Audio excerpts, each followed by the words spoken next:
30 লক্ষ শহীদের বিনিময়ে, 2 লক্ষ মা বোনদের ইজ্জতের বিনিময়ে, অনেক অগণিত মানুষের আত্মত্যাগের বিনিময়ে আমরা পেয়েছি একটি স্বাধীন সার্বভৌম বাংলাদেশ। প্রিয় দেশবাসী, আসসালামু আলাইকুম।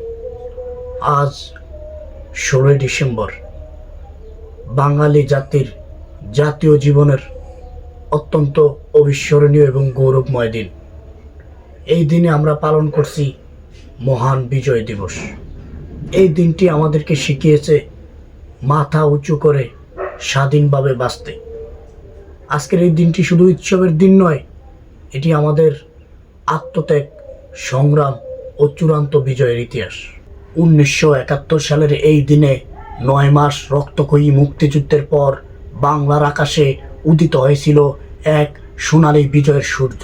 30 লক্ষ শহীদের বিনিময়ে, 2 লক্ষ মা বোনদের ইজ্জতের বিনিময়ে, অনেক অগণিত মানুষের আত্মত্যাগের বিনিময়ে আমরা পেয়েছি একটি স্বাধীন সার্বভৌম বাংলাদেশ।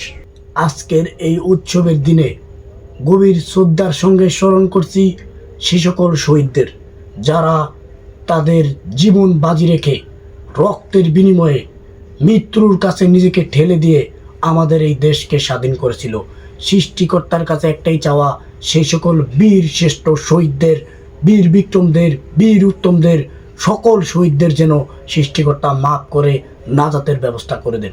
আজকের এই মহান বিজয় দিবস শুধু আমাদের অতীতকে স্মরণ করিয়ে দেয় না, বরং আমাদের ভবিষ্যৎকেও মনে করিয়ে দেয়।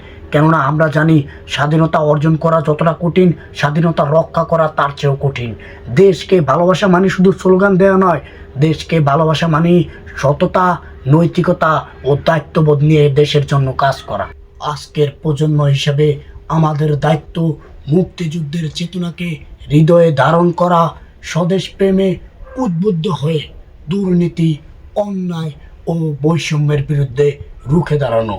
শিক্ষায়, শ্রমে, সম্মানে আমাদের দেশকে একটি সম্মানের আসনে পৌঁছে দেয় হোক আমাদের অঙ্গীকার। পরিশেষে দল মত নির্বিশেষে সকল বাঙালি জাতিকে বলতে চাই, আসুন আমরা সবাই সকল অন্যায়, অবিচার, অত্যাচার, ভেদাভেদ ভুলে গিয়ে সকলে মিলে এক হয়ে বাংলাদেশের জন্য কাজ করি।